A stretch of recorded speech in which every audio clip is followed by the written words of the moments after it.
Hello friends, how are you? कैसे हो आप सब? और आज हम लोग एक बहुत ही सीरियस प्रॉब्लम के बारे में बात करने वाले, जिसका नाम है कास्ट रिजर्वेशन। ये कई लोगों के लिए एक प्रॉब्लम है और कई लोगों के लिए ये एक सॉल्यूशन है। इस पे काफी सारे डिबेट चलते रहते हैं कि हमें कास्ट रिजर्वेशन रखना चाहिए या नहीं रखना चाहिए। तो आज हम लोग यही सब जानेंगे इस वीडियो में। So let's start the video. Caste reservation को जानने से पहले हमें कास्ट डिस्क्रिमिनेशन के बारे में जानना जरूरी। और कई लोग जो मुझे देख रहे होंगे स्पेशली शहरों से, वो मुझे बोलेंगे कास्ट डिस्क्रिमिनेशन आज कहाँ होता? ये पहले किताबों में लिखा गया है, पहले होता होगा, अब नहीं होता। लेकिन ये जवाब गलत है। इस डाटा को देखिए, जिसके हिसाब से आज भी कई शहरों में और कई स्टेट्स में आज भी हमें कास्ट डिस्क्रिमिनेशन देखने को मिलता है, जो कि एक बहुत ही सीरियस प्रॉब्लम है।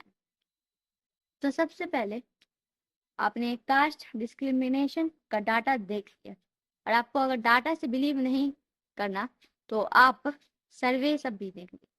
द क्वेंट का ये वाला सर्वे, जिसके हिसाब से हमारे भारत में काफी सारे लोग जो हैं वो मानते हैं कि उनके घर में कास्ट डिस्क्रिमिनेशन प्रैक्टिस होता है या वो खुद भी करते हैं।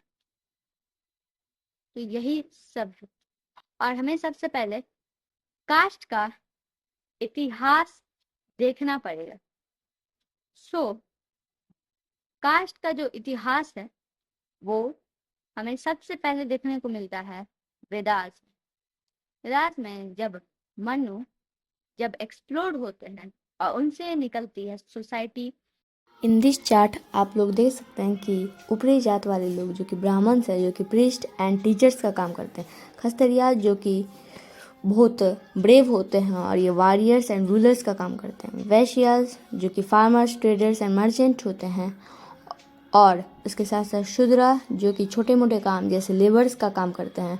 उसके बाद सबसे बाद में जाके दलित, जिन्हें वर्ना कहते हैं, और ये आउटर कास्ट लोग होते हैं और इन्हें बस झाड़ू पोछा और सफाई कर्मचारी की तरह देखा जाता है। हिंदुइज्म में ये भी माना जाता है कि आप जिस जात के हो अभी, वो आपके पिछले जन्म का एक कर्मा है।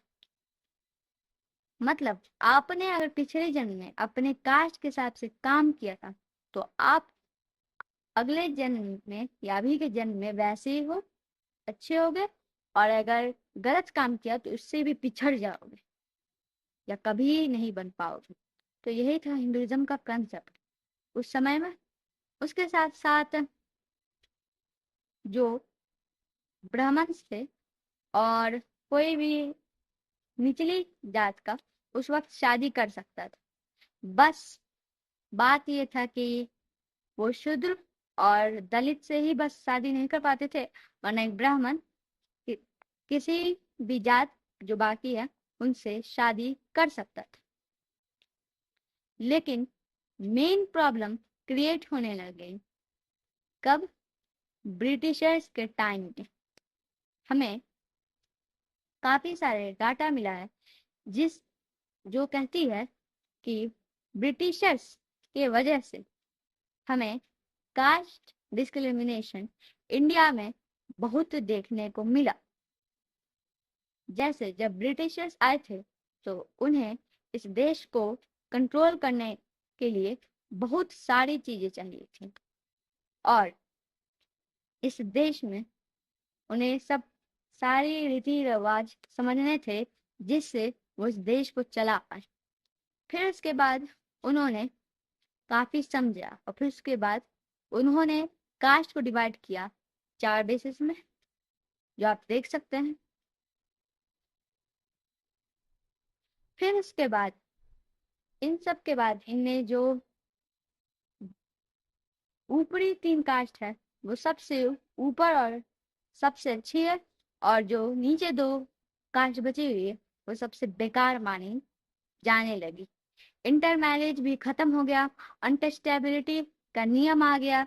उसके साथ साथ जो अपर कास्ट पीपुल थे उन्हें ज्यादा पावर मिलने लगा, और शूद्र और दलित के जो ह्यूमन राइट्स थे वो भी बहुत कम हो गए थे उस वक्त। तो ब्रिटिशर्स के टाइम में इंडिया को काफी सारा कास्ट डिस्क्रिमिनेशन देखने को मिला। फिर उसके बाद ये कास्ट डिस्क्रिमिनेशन को बंद करने के लिए फिर क्या हुआ? तो सबसे पहले हम अपने रिफॉर्मर्स लाइक स्वामी विवेकानंद और राजा राम मोहन रॉय, ये 2 social and activist reform line, इन्होंने काफी सारा काम किया समाज में और कास्टिज्म को भी खत्म करने की कोशिश की। फिर उसके बाद प्री इंडिपेंडेंस के टाइम में doctor B.R. Ambedkar and Mahatma Gandhi ने भी कास्टिज्म को अगेंस्ट गए। वो उसके साथ साथ वो काफी सारे स्टेप्स लिए जिससे कास्टिज्म को खत्म किया जा सकता है। तो डॉक्टर B.R. अम्बेडकर ने उस वक्त क्या किया कि डॉक्टर B.R. अम्बेडकर उस वक्त वोट मांग रहे थे कि हमें डिफरेंट इलेक्टोरल पावर चाहिए, हमें इन सब के पास नहीं रहना, क्योंकि जो अपर कास्ट पीपुल है वो हमारी पावर ले रहे हैं, हमारे राइट्स ले रहे हैं इलेक्शन के। लेकिन फिर उसके बाद गांधी जी इसके खिलाफ निकले और उन्होंने इसके खिलाफ लाया फास्ट टिल डेथ। जब उनकी हालत बिगड़ी, देन आफ्टर B.R. अम्बेडकर को ये सब स्टॉप करना पड़ा और फिर एक पूर्ण पैक्ट साइन हुआ जिसके हिसाब से अब वही सेम इलेक्शन होंगे, लेकिन इक्वल राइट्स के हिसाब से। कोई भी दलित, कोई भी ब्राह्मण, कोई भी शूद्र, कुछ नहीं होगा, कोई भी कास्ट यहाँ पे नहीं होगी अब से। फिर उसके बाद जब इंडिपेंडेंस आया, फिर उसके बाद इंडियन गवर्नमेंट ने काफी सारे स्टेप्स उठाना शुरू कर दिया। और एजुकेशन में हमें ये मेन दिखता है। अगर आप हायर एजुकेशन आज इंडिया में लेने जाएंगे तब आपको ये ग्राफ मिलेगा जिसमें 50% जो है वो SC और ST के लिए सेव, मतलब scheduled caste and scheduled tribes के लिए। फिर उसके बाद 10% जो कि अभी बीजेपी सरकार लाई है उसमें EWS इकोनॉमिक बैकवर्ड क्लासेस को मिला है, और बस 40% ही जनरल को मिला है। रिजर्वेशन को सबसे पहला क्रिटिसिज्म मिलता है कि जो SC एंड ST जो लोग होते हैं वो कोई गरीब खानदान से नहीं, बहुत ही अमीर खानदान से होते हैं, और उनका बेटा आसानी से पास कर लेता है, हाई एजुकेशन से मिल जाती है, उसके साथ साथ वो कोई से भी जॉब आसानी से निकाल लेता है। और वही जनरल जो कि गरीब कोई होता है तो उसे उसकी पापा बहुत मेहनत करते हैं, लेकिन फिर उसके बाद उस बच्चे ने बहुत अच्छा एग्जाम भी दिया, लेकिन कम सीट्स के वजह से वो एग्जाम नहीं दे पाए। ये सबसे पहला क्रिटिसिज्म मिलता है किसको? हमारे कास्ट रिजर्वेशन सिस्टम को। तो ये क्रिटिसिज्म का क्या सॉल्यूशन है और क्या ये सचमुच एग्जिस्ट भी करता है?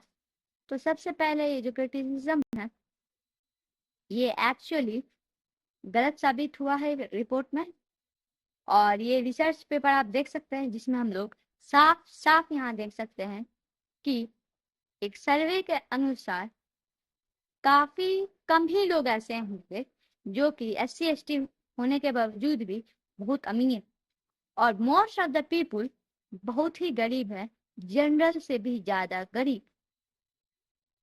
तो ये आपने पहला देखा। फिर उसको दूसरा क्रिटिसिज्म मिलता है कि सरकारी ऑफिशियल्स जब ये लोअर कास्ट पीपुल बैठते हैं तो उनकी प्रोडक्टिविटी भी उन गवर्नमेंट एजेंसीज की कम हो जाती है, लेकिन ये एकदम नहीं। इंडियन रेलवे में एक सर्वे हुआ था जहाँ पे हमें ये डाटा मिला, जहाँ पे हम लोग क्लियरली देख सकते हैं कि इंडियन रेलवेज में काफ़ी सारे SC एंड ST होने के बावजूद भी प्रोडक्टिविटी घटी नहीं, लेकिन कुछ केसेस में एक्चुअली प्रोडक्टिविटी बढ़ गई। तो आपने ये देखा। फिर उसके बाद जो अगला क्रिटिसिज्म है कि जनरल को यहाँ पे नहीं मिलता, और ये क्रिटिसिज्म एक्चुअली है, और इसके लिए गवर्नमेंट को कुछ काम करना चाहिए। और ये जो तीसरा क्रिटिसिज्म है ये एक्चुअली सच। तो इसके लिए गवर्नमेंट को बस कुछ और करना नहीं है, जितना सीट्स है उन सब सीट्स को फिल करना है, उसके साथ साथ ज़्यादा सीट्स भी करने, जिसकी बात हमने अपनी वीडियोस में की भी। फिर उसके बाद जो और जो क्रिटिसिज्म है वो सब हमने देखा है। अभी तक कोई सा भी रिसर्च डाटा ये नहीं दिखाता कि ये सब जो है वो ट्रू है। सारे के सारे उसमें काफ़ी सारे लूप होल्स हैं सारे क्रिटिसिज्म में, और एक्चुअली ये बहुत अच्छी स्कीम भी थी।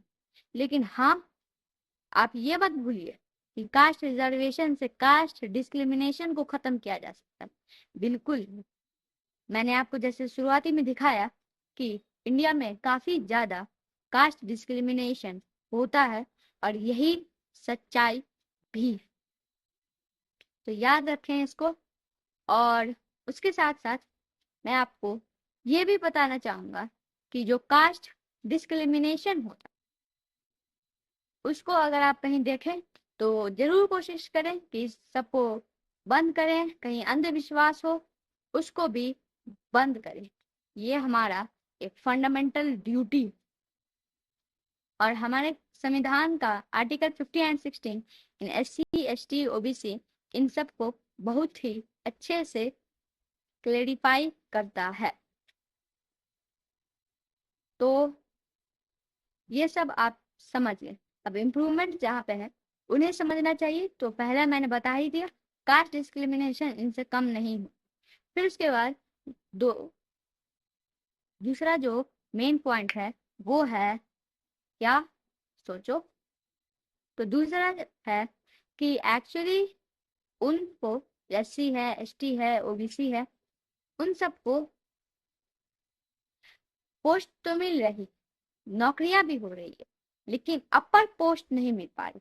जैसे एक सर्वे हुआ था, स्पेशली मैं यहाँ पे पुलिस की बात कर रहा हूँ, जिसमें जैसे ST और OBC है वो दरोगा जैसे ही लोअर पोस्ट में, और जो जनरल है वो बहुत ऊंची पोस्ट लाइक IPS SSP इन सब में।